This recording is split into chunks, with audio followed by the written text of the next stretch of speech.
right. All right, Biffy, I'm back.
WHG or call 304-639-7754.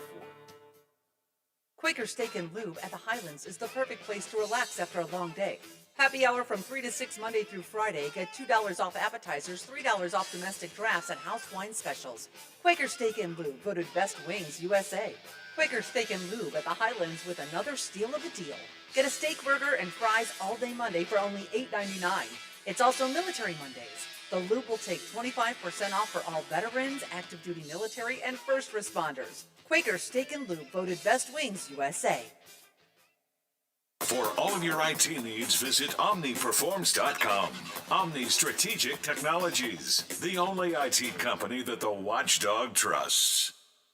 Hello, it's John Kozik, founder and president of TurboTrack Realty, and I buy houses as is, fast for cash. Call me today for an all-cash offer on any of your properties, and we can close within days at 614-362-2000, 362-2000. Do you own a property that's outdated and needs thousands of dollars in repairs? Great, I'll buy it. I'm a private real estate investor who can solve your real estate problems fast for cash. Do you want to sell and just be done with it? Okay, great. I buy vacant properties, boarded up houses, pre-foreclosures, and inherited properties. I also buy apartment buildings, rental portfolios, divorce homes. I even buy my tenant won't pay me the rent houses. I look forward to solving your real estate problems today. Give me a call for an all-cash offer at 614-362-2000, 614-362-2000.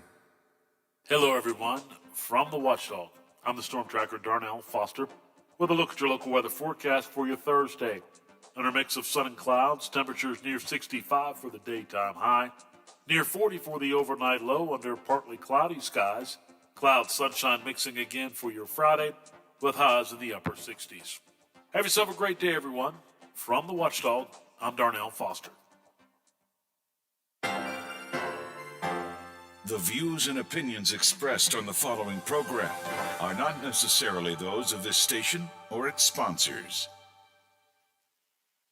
Good morning, gentle freak. Today is a very special day. How so? You know the saying, as American as apple pie? America loves apple pie. We love apple pie. Today, you can show your patriotism by celebrating National Apple Pie Day. Apple pie, huh? You've never had apple pie? Well, today's your lucky day. Today is National Apple Pie Day. He likes his apple pie warm. Yeah, just warm it up. Because it's showtime! Your morning news, weather, and sports wrapped into his own unique perspective. This is the Watchdog Morning Show with Howard Monroe and Brad Leonard in the producer's chair. Brought to you in part by Wheeling Hospital. Well, we keep on moving up. Temperature 48 degrees now. 48 degrees at the Wheeling, Ohio County Airport. It is sunny. It is clear. Going to be a delightful day today. Good one up to around mid-60s, and you'll see sunshine almost all the day. I heard a lot of lawnmowers in the neighborhood yesterday. I see some folks out already doing some planting and things in the neighborhood today as I broadcast here from the home studio. Coming up a little bit later on, we're going to talk about Wheeling's rental inspection program proposed by Councilman Ben Seidler, and a couple of public hearings on this issue, or not official public hearings, but a couple of committee meetings where landlords and tenants hashed their concerns out, led yesterday to the current plan being basically thrown in the trash can. Is there going to be a revised version of that rental inspection program? Ben Seidler tells me yes, and he'll join us a little bit later on to talk about that. So that's coming up in this hour of the show. Plus, we'll see what they're working on over the Big Seven as Bob Westfall joins us and gives us our usual daily preview of all the news that is going to be. We're like a crystal ball. We tell you what the news is going to be before the news happens when Bob joins us. And he'll do that coming up here on the Watchdog Morning Show. It's 9:11. Let me welcome to the program Dreama Denver. She has been with us before. She is the wife of the late Bob Denver, he who was Gilligan of Gilligan's Islands fame. Dreama, good morning. Good morning, Howard. How are you doing? It's wonderful. Good to talk to you. I think I told you this before when we talked. You know, of course, everybody knows Bob Denver as Gilligan. I still remember Maynard G. Krebs myself. You know, that's my favorite. I love Maynard, and actually, it's on Roku. And during the lockdown, I binged on Dobie Gillis, and it was so much fun because I had not really seen many of those episodes. And I have to say, Bob Denver and Dwayne Hickman were magic together. They really were good.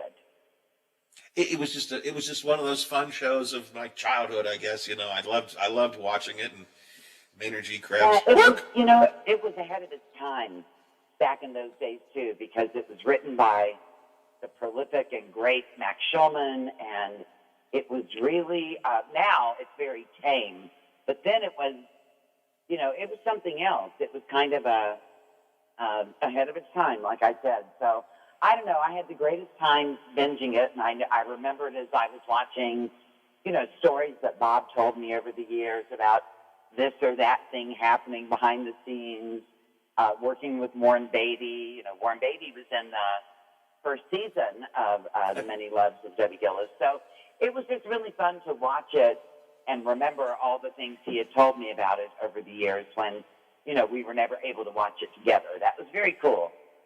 How'd you and Bob Denver meet? We met in 1977. I was an actress.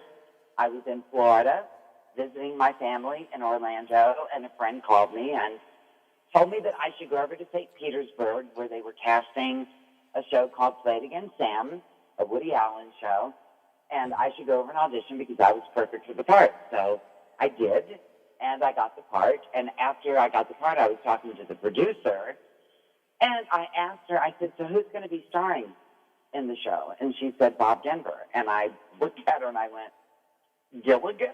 And she was like, yes. And I went, seriously? I'm going to be doing love scenes and kissing Gilligan? And she was like, well, if you want the part, you are. And I was like, well, okay, I want the part. And I think we started rehearsals a week or two later, and I got there before Bob did. The rest of the cast, we were all there. When Bob walked in, they had a marquee out in front of the theater that said Bob Denver, starring in Play It Again, Sam, also starring Dreamer, Perry, which obviously was my maiden name. And Bob walked into rehearsal going, what the heck is a dreamer?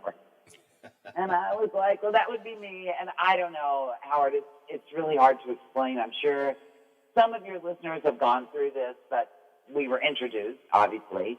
He took my hand to shake my hand, and it was just electric. And it was real. You know, it wasn't like one of those 72-day Hollywood marriage things. You know, it was like, it was real. I mean, we were together for just shy of 30 years and just adored each other on site. And every day after, I was very, very blessed to have him in my life. You know, I'm thinking about that first kiss you had to have with him, because I can't picture Gilligan, not Bob Denver, but I can't picture Gilligan being a good kisser. See, I totally get that. I understand that people would think that. In my book, I write about obviously meeting him, and I know, folks, don't be laughing. I'm serious here, and how sexy he was. And I know we don't Gilligan think. sexy. I don't know. I got to take your word for it, but those two, Gilligan and sexy, don't go together for me. No, I know that. I totally get that. They don't go together, which is the reason when I asked her who was going to be starring, and she said Bob Denver, I was like, Gilligan, really?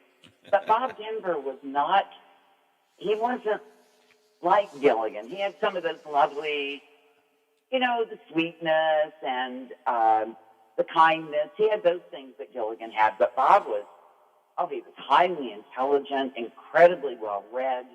He could talk to anybody about anything. He was equally as comfortable with the President of the United States. We went to the White House twice back in the 90s. He was equally as comfortable there as he was with, you know, the guy helping him down at Lowe's. I mean, he was nothing like Gilligan in real life.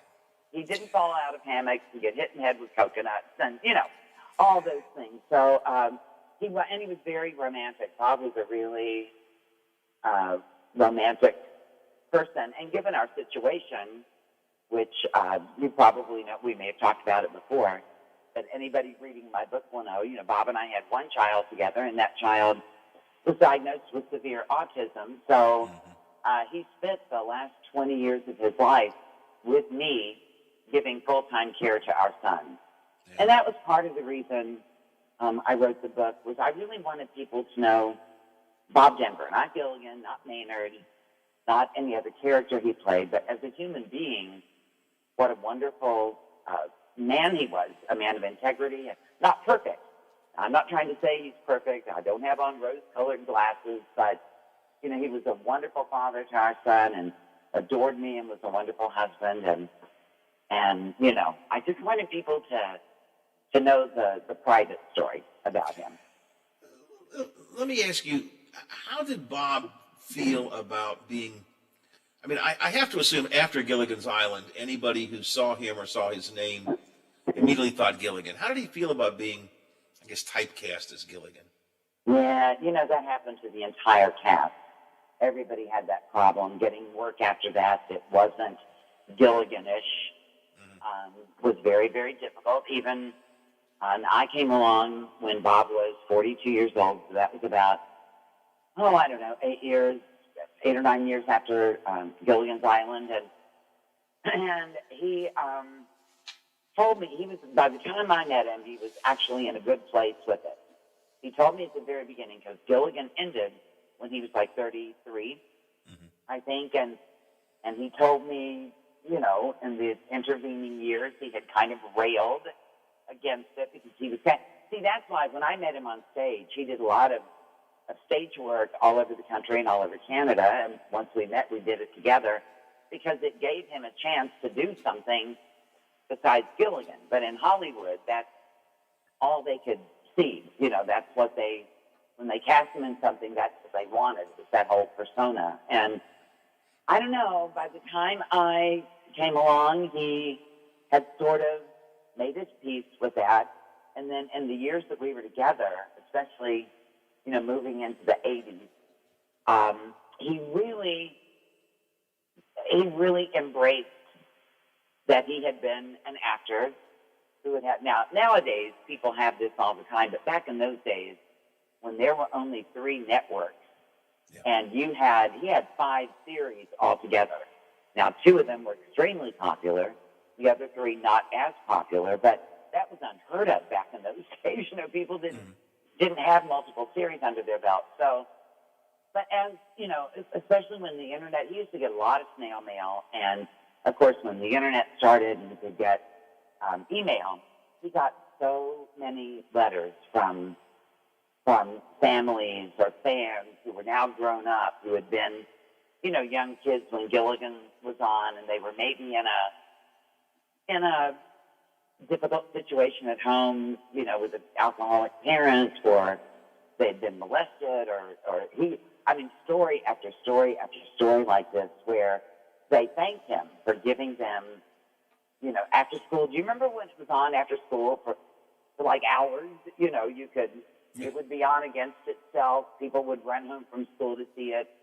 You know, people started telling him that they felt the show had saved them because they had that hour, maybe an hour and a half if they were lucky. The parents would sit them down in front of the TV and leave them alone. And so he started really appreciating that he had created something that, unknowingly, he had created something that had been real vital in people's young lives. He was really more than just he was a tremendously well-known actor, as you point out, and people knew him for Gilligan and Maynard G. Krebs particularly. But, I mean, those were cult might be the word, but those were pop culture icon shows. I mean, he wasn't just an actor with a lot of viewers. He was on shows that had become touchstones for people. Oh, yeah. And let me tell you, when, you know, back in what seems like 1,000 years ago now, when 911 happened, I remember the website was absolutely flooded because people, when you're going through something like that, something huge and scary and all of that, people, they just want to grab onto nostalgia. You know, something that was there when they were young and things felt innocent and life was simpler. And so, yeah, it was, I know when they made the show, they all, you know, didn't think it would ever get picked up to begin with. And when it did, and, you know, it was only canceled, not because it wasn't doing well. I think it was in the top 20 when it was canceled, but it was canceled after 3 years because William Paley, who was the head of CBS at that time, looked at the fall schedule, and Gunsmoke wasn't on it. And so he called programming, and he said, "What is going on? Gunsmoke is my wife's favorite show. You've got to get it back on the air." And they were like, "Mr. Paley," and he was, "I don't care how you do it. Get Gunsmoke back on." So it ended up that they had a free half hour, and of course Gunsmoke was an hour-long show. Right. And so they had to free up the second half hour to make that possible, to do what William Paley had told them to do. And so they canceled Gilligan's Island. And they did it while the cast was on hiatus. They had no idea it was coming. And they didn't, you know, at the time, they didn't get to say goodbye, you know, during the last episode or anything like that. Yeah, there was no big grand finale or anything, Yeah, there was nothing like that. You know, they just went on their way for hiatus, thinking they were coming back. Sherwood Schwartz had scripts all lined up for the fourth season, and I mean, they thought they were coming back and they were ready to go, and that happened. But Bob he always loved it for James Arnaz because they filmed right next door to each other, and Bob loved it for James because they had let all the Gunsmoke cast go. So when Paley said no, put Gunsmoke back on. Back. Yeah, well, can you imagine what they could ask for in terms of money? Because they had to have Gunsmoke back. They had to have it. So, I mean, there was no ifs, ands, or buts. So everybody got a really good pay raise, I think, when that happened. And Bob loved that for that cast because he really did like all those guys, you know. We talked to Dreama Denver, the wife of the late Bob Denver, who played Gilligan on Gilligan's Island, among other things. Dreama, before I turn serious in just a second here, one more question about the island, all right? Okay. Did Bob ever say Mary Ann or Ginger? I mean, every boy of my age had one, you know, Mary Ann or Ginger. Did Bob ever tell you his favorite? Oh, yeah. you know, they that's called the ultimate dilemma, and it is a real thing. Every time he would do a personal appearance, every time Dawn and I were really close friends for close to 45 years. So every time they would do personal appearances, especially her, because she was Marianne, you know, that was the question. And Marianne always won, I mean, hands down. And Dawn's theory about that was Marianne was kind of the comfortable girl, the one you could take home to mom. Ginger would have been way too high maintenance for almost any man, you know. So, but anytime Bob was asked, Bob always said, Marianne, Bob adored Dawn. She was such a close friend. You know, Tina didn't stay close to. Now, I've been around Tina 3 or 4 times over these many years, and she's always been so nice to me. So I'm not picking any bones here. I'm just saying that she made a choice not to stay close to everybody, you know. I was a Marianne guy myself too, so Of course. Well, who would want to try to keep Ginger and Jules, and you know, she would be so high maintenance and wow, and very into herself. You know, Marianne would cook you a coconut cream pie and move on. It would all be good. Absolutely. I lied. One more question about the show, and then I do want to talk about the Denver Foundation. But did Bob ever say what he would have done if there had been a finale? Would they have been rescued? Would they have stayed? Any thoughts on what would have happened? Well, you know, there were 3 Gilligan's Island movies. Right. 3 2-hour movies. So 15 years after the show was canceled, they actually got to come back and have that in the form of being rescued.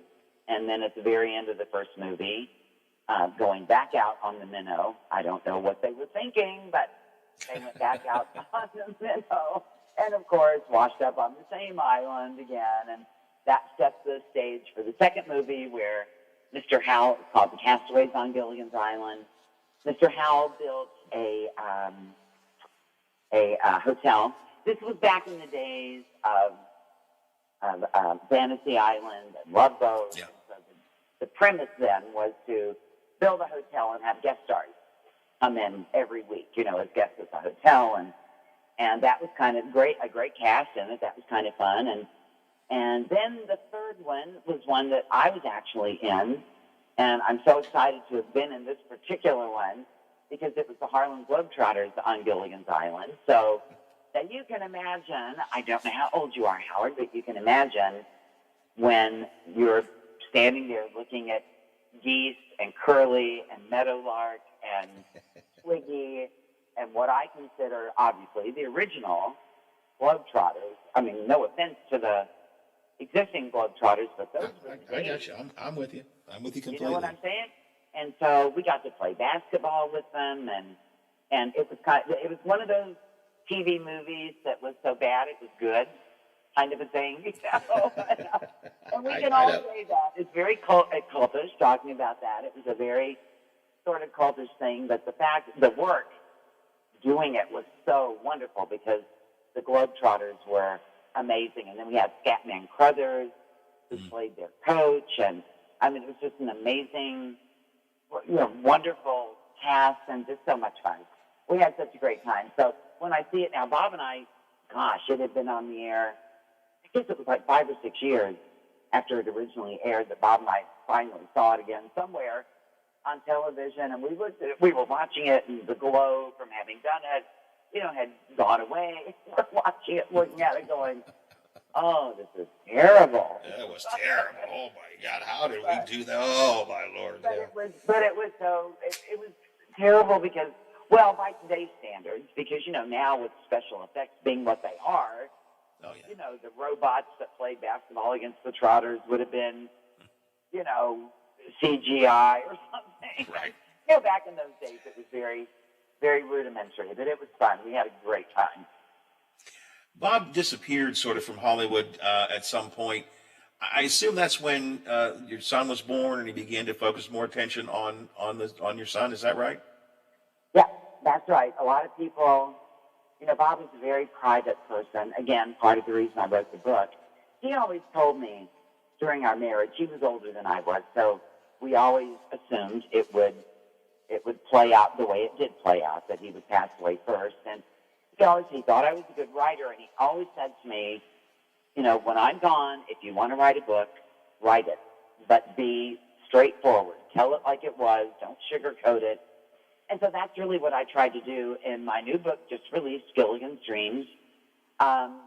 Because, Bob, I wanted people to know, you know, you look at Hollywood people, especially nowadays, well, where it's just more vocal, I guess. But, you know, you look at them, they have these lives where they're, or it seems to us anyway, that they're rolling in dough and they've got everything available to them. Nothing bad ever happens to them unless it's something that they bring on themselves some way, somehow. And I don't know, we just, when we had our child, he was diagnosed at 2 years of age, and there was no question. I mean, he had to have full-time care, and it wasn't even a discussion. It was just, okay, we're going to do it. Where do we want to do it? Now, it took us a few years. I think Colin was about 5 years old, but it took us a few years to decide where to go, but we decided West Virginia. I was originally from here, and Bob loved the mountains. He loved it here. I love to be able to tell West Virginians this. He loved it here so much. He would wake up every morning and go to the window the first few years we lived here and say, honey, thank you so much for being born here, because I get to live in these beautiful mountains, and we wanted to get somewhere where it was off the beaten track and peaceful, and we could take care of our sons just sort of in a really quiet setting, you know, with no... we came here from Vegas, so you can imagine the difference there. That was hugely different, and in Vegas, you know, we were there for the first boom, and everything built up around. We were out in the desert by ourselves, and then suddenly, you know, things built up all around us. It was just like, what happened? And so we came here and lived on a mountaintop and took care of our son for 20 plus years until Bob passed away. And but yeah, he did kind of disappear, and people will once in a while write their website with a snide comment about, you know, well, we never. That's one thing people, you don't ever know what's going on, and I just don't think people should ever judge or criticize other people, because you don't know what's going on behind the scenes, what their life might have given them. And though Bob was famous, he had, you know, we had this problem that, a challenge that a lot of people go through, especially with autism. You know, it's been on the rise for so many years, so a lot of people deal with it. And, you know, I just hate to see people criticize, especially when you don't know anything really about them, you know. Dreama, I have to move on, unfortunately, because I could talk to you forever, but I have to move on. Your new book is Gilligan's Dreams, which you are Dreams, right? I am Dreams. He always called me Dreams. And so I thought the title, it is Gilligan's Dreams. It also encompasses, you know, his dreams for our foundation, his dreams for our son. And I just want to throw this out there so all of West Virginia will know about it. But this year, we have started renovating a theater here in Princeton, West Virginia, called the Renaissance Theater. And it is going to be the home of the Bob Denver Museum. I think that's great. So I think that's great. Really exciting. Yeah, getting things together for that. It's going to be awesome. So we're excited about all that. When you have the grand opening, we'll come down. So. Oh, see, I was going to ask you if you guys would do that. Sure. That would be wonderful. Okay, so I can let you know, right? You can, and we'll when be it's there. going to happen, and we'll look for you. We'll be there with coconuts on. Oh, well, I don't know about that. Let me think about that. Give me a second. Okay. No, but we'd get to meet each other, and it would be so much fun. I would love that. All right, Dreama, I have to run. I appreciate your time so much. Thank you for your work. Thank you for good conversation today, and we'll talk again, all right? Okay, sounds great. Talk Thanks to you a later, lot. Allie. Yeah, bye-bye. Dreama Denver, she is the wife of the late Bob Denver. Bob Denver was Gilligan of Gilligan's Island. Ben Seidler, hang on for a minute, Ben. I'm going to get to you. We're going to talk about the rental inspection program in the city of Wheeling in just a minute. But first, Biffy, let's get a quick headline in and some quick sports, and then Ben Seidler is up next on the Watchdog Morning Show. The Metro News Update is brought to you by Thomas Auto Centers, Mall Road, St. Clairsville. Get the best deal at Thomas Auto Centers. West Virginia. Biff, let's try and keep this fairly short. I'll get him in and out in about 10 minutes, and then I'll try to take another wrap up the break. Okay? Because I don't want to keep him waiting too long. Thank you. We going out soon. Anybody that's 16 to 35 years of age will get this. Go get vaccinated. Don't hesitate a bit in the world. Go get vaccinated. And it's coming. It's on the way. Nearly 129,000 state residents younger than 35 have gotten at least one dose of the COVID vaccine. DHHR confirming 45.7% of the state's total population has received at least one vaccination dose, and 38.2% are fully vaccinated. In his briefing Wednesday, the governor announced also those very briefings are going to be reduced to 2 days a week starting next week. That extra $300 a week unemployment benefit that many are getting will soon be going away. Governor Jim Justice says he's giving it strong consideration after hearing from employers who can't fill jobs. Our businesses are pleading with our people. We got to have you back to work. Those in unemployment have received those extra benefits for months because of the pandemic. Governors in 11 states have cut them off before the September expiration, expressing similar concerns as Justice. That's Jeff Jenkins reporting. You're listening to Metro News, the voice of West Virginia. The Charleston man is in custody for the murder of his fiancée. Police arrested 37-year-old Michael Fleming Jr. Wednesday morning after they found 34-year-old Virginia Bradford of Charleston dead of multiple stab wounds. Police say it was a domestic situation.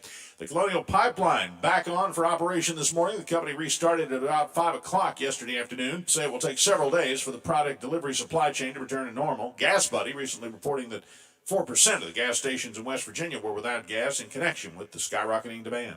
From the Metro News Anchor Desk, I'm Chris Lawrence. For the seventh straight year, the Pittsburgh Steelers will open the regular season on the road. On Sunday, September 12th, the team will visit the Buffalo Bills. The Steelers' home opener will be Sunday, September 19th, hosting the Las Vegas Raiders. Pittsburgh, by the way, will play in 5 prime-time games. Meanwhile, the Cleveland Browns, with Baker Mayfield leading the way, will not spend Christmas with their families. Why? The Browns are scheduled to visit the Green Bay Packers on Christmas Day. Wednesday afternoon, the Pirates played host to the Cincinnati Reds and lost 5-1 in 10 innings. The Reds broke a 1-1 tie by recording 4 runs in the 10th inning. The 15-21 Pirates host the National League West leaders, the San Francisco Giants. By the way, the Giants are the oldest in Major League Baseball. Game 1 of a 4-game series will begin tonight at PNC Park. Will Crow, 0-1, will start for the Buccos. And good news for Naylor fans, the Nailers on the road beat Fort Wayne by the score of 4-3. Remember, be safe out there. Be considerate of others. Check on the elderly. I'm Bill DeFabio on sports, and we are the Watchdog. 1 in 3 adults has prediabetes. 1 in 3. That means it could be you, your football buddy, your football buddy, or you, your best man, your worst man, you, your dog walker, your cat jogger. While 1 in 3 adults has prediabetes, with early diagnosis, prediabetes can be reversed. Take the risk test at doihaveprediabetes.org. Brought to you by the Ad Council and its prediabetes awareness partners. Update your appliances and get 11% off everything at Menards. Spruce up your home appliances with top brands including Whirlpool, Amana, KitchenAid, Maytag, and Criterion. Check out the largest in-stock selection to take home today at the lowest prices. Upgrade to new energy-efficient appliances and save 11% off all of them. Get 11% off everything now at Menards. Good through May 15th. Savings are a mail-in rebate. Some exclusions apply. See store for details. Save big money at Menards. Over the years, you've brought opioids into your home. They helped when you were in pain, and you held on to them just in case. But holding on to opioids puts your family at risk. Learn more at www.fda.gov/drug disposal. West Alexander. The Watchdog is protecting your yard. Join Howard Monroe, Poppy Kercheval, Bill DeFabio, and Big Rick for the best live and local talk in the Upper Ohio Valley and beyond. West Alexander trusts the Watchdog. You can watch a video cast of our show every morning on Facebook Live or on our website. Plus, check archives of all of our videos on the Watchdog YouTube channel. The Watchdog Morning Show with Howard Monroe continues. 48 degrees, clear and sunny at the Wheeling, Ohio County Airport. Clear and sunny here at my home studios and at the Robinson Auto Group Studios downtown Wheeling.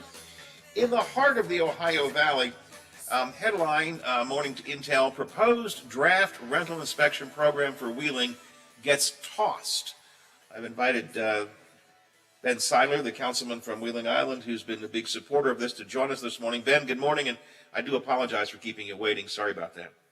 Good morning, Howard. No problem at all. So is that a good headline? The program, the rental inspection program got tossed? Is it like tossed forever or burned up in the fire, or what's going to happen next? Sure. So, no, the program itself's not tossed. It's the current draft that we were working towards got tossed. So, it's not off the table. It's a little bit of a blow. I mean, I worked really hard, and so have a lot of people worked really hard to find the absolute best approach we could to this with the least amount of impact to landlords, both financially and time, by creating a program that would have been a self-inspection program for landlords. So it really kept the city out of their hair. It would have been a self-inspection once a year. Those landlords would have need to fill out a self-inspection checklist and basically saying they're certifying that their unit's up to code, and that's it. And we had listed a $25 fee, but we had already bounced back and forth about removing that or not. So it's not off the table at this point. The problem is that the next round just is more intrusive than this one was. This is about. So where do you go? Where do you go with this next? I mean, what? We had Councilman Palmer on with us a couple weeks ago, right after we had you on, and he expressed some concerns about the details of the checklist and so on. What do you think it was specifically that led Dave and also Councilwoman Ketchum to agree with him that the program as it stands needed to be revised, and what are you going to look at revising? So that's the disappointing part, is that they felt that strongly that it needed that, because our goals of these sessions we're having were work sessions. I mean, they're public hearings is the official thing, but there was an open dialogue between the committee and the people that were in attendance. So the first week we had landlords and residents and tenants show up and talk. This time we had mostly landlords that were there speaking against it, but it was an open dialogue. So right out of the gate, I acknowledged that this isn't ready yet, and it's not intended to be ready yet. It's important that we get it right, and that's why we're having multiple work sessions here, so we can get input on this and get it right. And there have already been some things that were mentioned last time that we'd adjusted on the checklist, that we were ready to adjust on the checklist. But it's I don't know. It's a disappointment, but it is what it is. We committed that we weren't shoving it forward quickly, and that we would have multiple work sessions moving forward, and the goal of it was to get input and figure it out. So the fact that we had to drop that document, perturbed me a good bit, because it wasn't a final draft. It was absolutely a living, breathing document, and we were going through, discovery and design on this project. So it wasn't necessarily even communicated as being ready to go. So I don't know. We throw the document away. We started from scratch. But clearly the concern was that they would have said the unknowns. If you're asking me officially what my answer is, I will tell you that it's just abundantly clear to me, and I understand why, that landlords just don't want a rental inspection program. I mean, that's the bottom line. It's a layer of oversight, and who would want that if you're a landlord? I don't know. If I was a landlord, I probably wouldn't want that. But at the same time, people have a right to safe and habitable housing and clean housing that's up to code. As you and I both reference frequently, we can't expect a rental inspection program to turn a property into a Woodsdale house. As we joke around, I mean, obviously we don't mean that literally, but I don't know how it's basic health and safety, and I understand. First place, by the way, I would disagree with you. If I was a landlord, I would say, assuming I don't want to argue the details of that checklist, but if I'm a landlord, I'm going, yeah, I don't have a problem with some basic standards that I have to prove that I meet. If I'm a landlord who does that, I think it makes me more competitive against the guy who doesn't. But that's me. But one landlord yesterday, according to the morning paper, said this adds to the anti-development sentiment in the city of Wheeling. Do you feel this is anti-development? No, I think that's a load of crap. completely. If anything, it adds to the development in the city of Wheeling, because these properties that are incredibly dilapidated, that are still commercial, they're residential properties, but they're being used for commercial use as a landlord. I'm butchering that verbiage, but you know what I mean. It's a business. They're a landlord. Yeah. It's in a residential neighborhood, and cleaning up those neighborhoods does nothing more than spur development. It makes people want to invest in their properties. And there were some concerns brought up yesterday about, one gentleman had 180 units, and clearly that creates a burden. I can understand how inspecting 180 units a year could absolutely be a concern. And this was before we voted to remove the document, but that was a concern that I'd already committed to saying, okay, that's a takeaway. We're going to take that away as an action item and look at it. And maybe we can, my opinion on that would have been, maybe we can look at requiring a certain percentage of your units every year. If you have more that than seems to me to be a very dealable issue. All right, Exactly. I get that. You don't want to have 180 units. Exactly. So we'll have a spot check of X number of units, and if you have if you seem to be a good landlord based on those units, then we'll assume the rest are okay. That does not seem to me to be an unsurmountable obstacle. No. And when the motion was made to drop the document completely, we had an opportunity to discuss that, and I made it clear that the document in and of itself, I explained from the very beginning and multiple times throughout with the whole disclaimer that this isn't done. I'm not saying I'm not trying to talk you into this exact thing. This is a framework that we're working from, just like I've done in every project in my professional career. And you start with a group of stakeholders and you begin to talk about the things. You go through discovery, you go through requirements, you go through design, and that's exactly what we were doing here. So when we started that discussion, I said, hey, look, we don't have to throw the document away. It's a good framework. It's a good outline for us to work through. At least it has all the touch points that we can flesh out. And,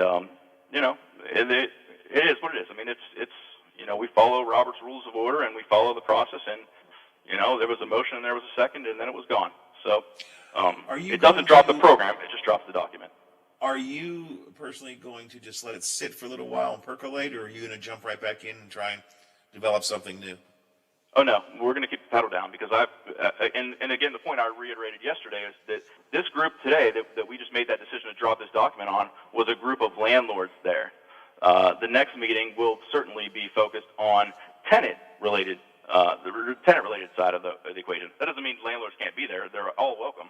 But the issues we were discussing yesterday were the landlord side of the equations, and the next one will be the tenant side. And so there's an incredible number of tenants that we hear from all the time that talk about these issues and the need for this. And I'll just the big elephant in the room here is that and as Mr. Palmer referenced yesterday, well, maybe we can just make some changes so that if we see an exterior violation, we can come inside and inspect the inside of your property. And of course the landlord's like, no, we're not okay with that.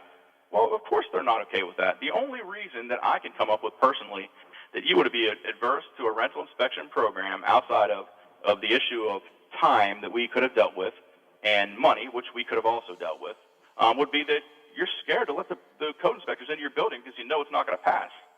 And so, that I can't fix that part. I mean, as you and I both have said, Ben, we both agree it's a small percentage of the landlords that actually are causing the problems. The vast majority of landlords are good, and they try to keep up their property and so on. So it seems like we're letting a small percentage control an issue that is of great concern to a lot of people. Kind of, but my response to that would be we have a small percentage of landlords that own a large percentage of properties. And that's the truth. They're the landlords that are really the driving force behind this own a significant amount of property in our city. And we heard the word punish multiple times yesterday and financial burden multiple times yesterday. And I said out loud, if we get rid of the fee, does that mean everybody in this room agrees? Definitely not. Of course not. No. Okay, so it's not really the fee. The fee we proposed initially was $25 a year per unit. And somebody brought up that'll just be passed on to the resident. Well, that's $2.08 a month. And there are plenty of residents we've talked to that are in rough properties that will be happy to pay $25 a year extra to make sure that their properties are clean and safe and up to the bare minimum of code. And so, it is what it is. I have to move on. I wanted to at least get a quick chance to talk to you this morning and get your reaction to this. I'm with you on this one. I hope that it stays alive somehow, some way, because I've felt for years we need some form of basic standards of public health and safety for citizens. And I just get very frustrated that we tend to always look at it from the business point of view or the landlord's point of view. At some point, we need to start thinking about the people's point of view. And we do. And I have one more comment I'll leave you with, and really quickly though, and that is that folks they have a right to safe housing, and that's it. I'll leave you with that. I'm with you. We'll talk again, Ben. Thanks very much. Appreciate you joining me so quickly this morning. Yep. Take care. Ben Seiler, Wheeling Councilman, really behind this rental inspection program. Do I need a break, Biffy? Just a quick one. Let's do it. A serious injury from an accident can be just the start of your worries. What if...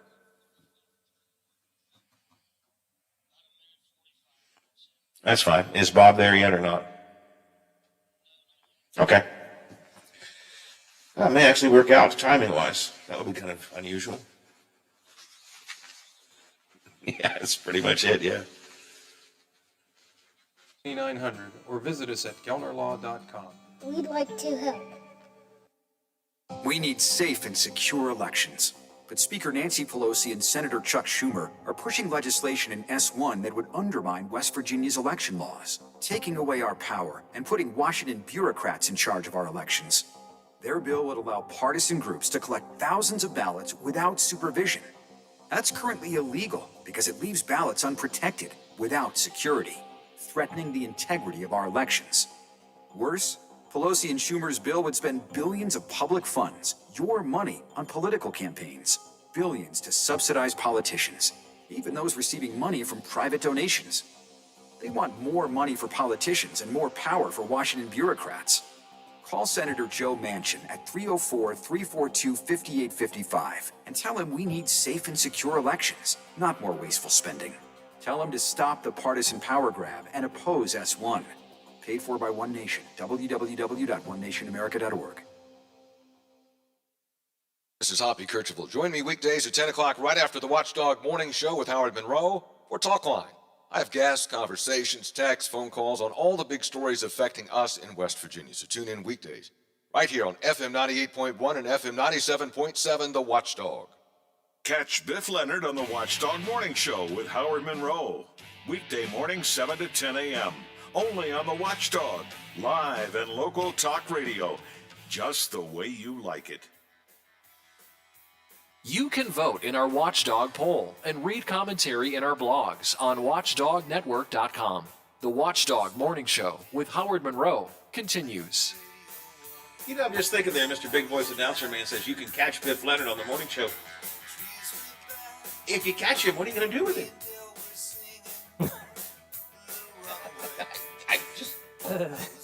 These are the kind of things that I think about Biff. I just think, wait, if you catch Biff, what are you going to do? I got him. I caught Biff Leonard on the morning show. What am I going to do with him? Put him in a cage. I don't know. Let him go. I don't know. Buy him a steak dinner. Buy him a steak dinner is a really good answer. Buy him a steak dinner is a great answer. 8 before the hour here on the Watchdog Morning Show. We have been talking a lot about shortages, Biff, over the last week or so. You know, we got chlorine shortages, gasoline shortages, pork shortages. What did we talk about yesterday? There was something new yesterday. Lumber shortages, of course. You know what else is in short supply, apparently? What's that? Chick-fil-A sauce. Chick-fil-A has notified their customers it only has a limited stock of their dipping sauces. And so customers can only get 1 cup per item. They say it's their supply chain problem. So there's a everything is short. It's a Chick-fil-A sauce shortage problem. And apparently, ketchup packets are in short supply too. Not necessarily ketchup per se, but there's little packets of ketchup. Garlic is disappearing.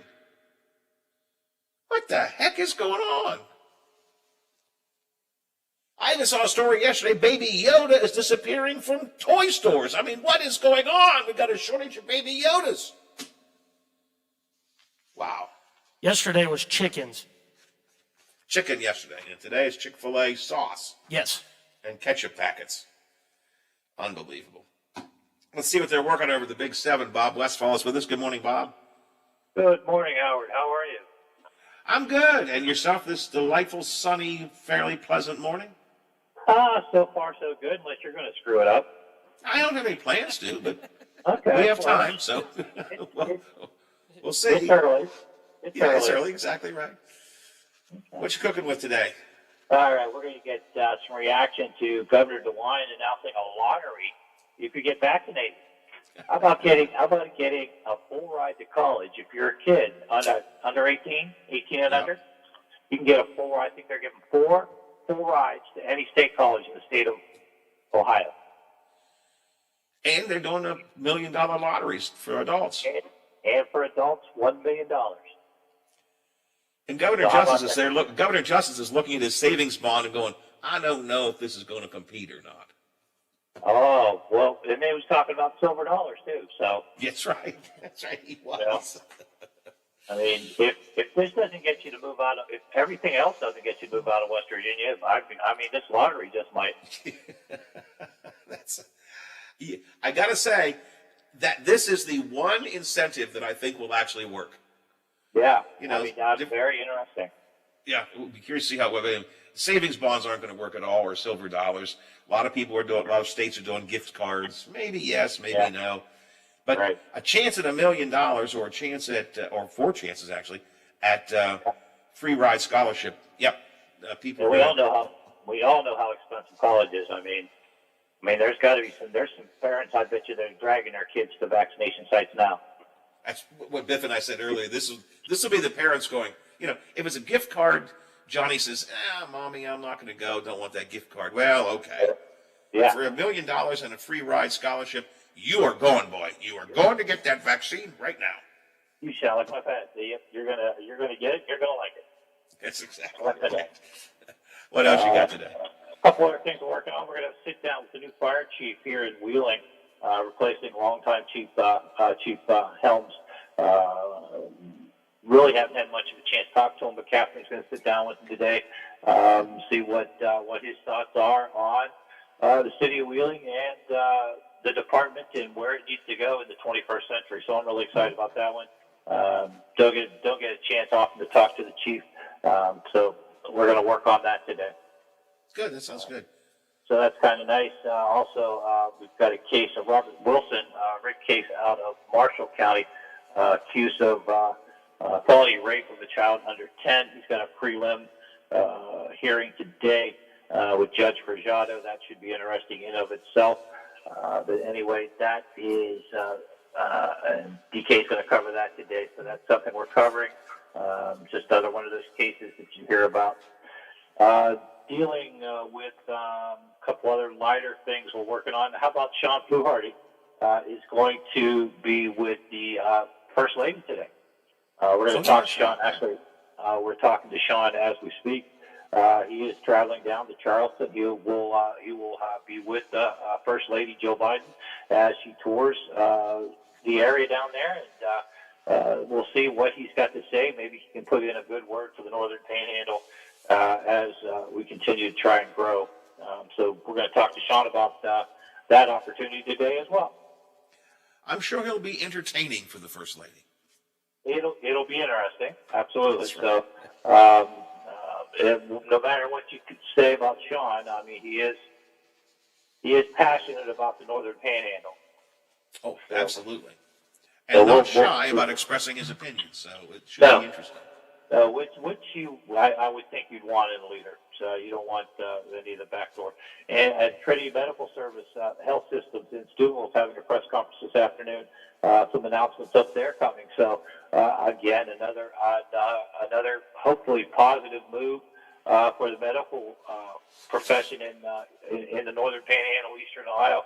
Obviously, with East Ohio Regional opening and Trinity expanding, so some things are looking good. Sounds good, Bob. People can check it out at noon, 5, 6, 10, 11, 5:30 statewide show, and always at WTRF.com or on your Facebook page. That's right, right. But if I hit the million, I promised John Lynch that I was going to take him to the Dolphins game in London. You could just buy me a burger or something. That'd be okay. Oh, no, not with your wife. Oh, no. Oh, yeah, your wife scares me. She scares everybody. She scares everybody. Got to run, Bob. Good talking to you. Talk to you tomorrow. Thanks a lot. See you tomorrow. All right, Biffy, time for me to say sayonara, see you, bye-bye, farewell. I got to go. I got to get out of here. But good Lord willing, creeks don't rise, bat phone doesn't ring, don't get impeached, don't retire, ticker keeps on ticking. And Teddy says it's okay. You can go back to work tomorrow, Granddad. I'll be back tomorrow morning, 7 o'clock to wrap it up here on the big gig. Are you back with me, Biff? I'm here to close out another week. We're going to keep on doing it until we get it right. That could be a long time. You betcha. The Watchdog is FM 98.1, AM 1600 WKKX Wheeling, FM 97.7, AM 1370 WVLY Moundsville. The ABC News is brought to you by Thomas Auto Centers, Mall Road, St. Clairsville. Get the best deal at Thomas Auto Centers. Preston, the Labor Department has... Well, that wore me out, but I thought it was a pretty good show today. We got a lot of different kind of things in there, so that worked out well. All right. Got Boy Scouts tomorrow, some PSA kind of thing, some sort of golf scramble, I think we're going to promote for them. They'll call in tomorrow, and of course McCabe, and I don't know, I may do something else. I'm not totally sure. We'll figure it out. But it's Friday. We'll make it through and head off into the weekend. Everything okay up there? All right. Well, as always, if you need me, I will be around. I think my wife left somewhere. I don't know where she went, but I don't hear her buzzing around. So, yeah, I've got the house to myself. If she's going to be gone long enough, I could have Bob Evans make a delivery. I like the sound of that. All right, Biffy, call me if you need me for anything. I'll be around. Otherwise, I'll talk to you in the morning. And as always, thank you for your help. All right, bye. Executive order mandating companies doing business with the federal government to turn over any information on hacks. The Colonial Pipeline is back up. However, it could be weeks before supplies are back to normal following the cyber attack. As violence escalates in the Middle East, the UN is warning that a full-scale war between Israel and Hamas is a possibility. ABC's Matt Gutman is in Tel Aviv. Israel said it was targeting Hamas infrastructure, but warned civilians before bombing. Palestinian health officials say over 80 people have been killed, including Hamas operatives, but also dozens of civilians and at least 17 children, nearly 500 wounded. You're listening to ABC News. Finding great candidates to hire can be like, well, trying to find a needle in a haystack. Sure, you can post your job to some job board, but then all you can do is hope the right person comes along, which is why you should try ZipRecruiter for free at ZipRecruiter.com/work. ZipRecruiter doesn't depend on candidates finding you. It finds them for you. Its powerful technology identifies people with the right experience and actively invites them to apply to your job. You get qualified candidates fast. So while other companies might deliver a lot of hay, ZipRecruiter finds you what you're looking for.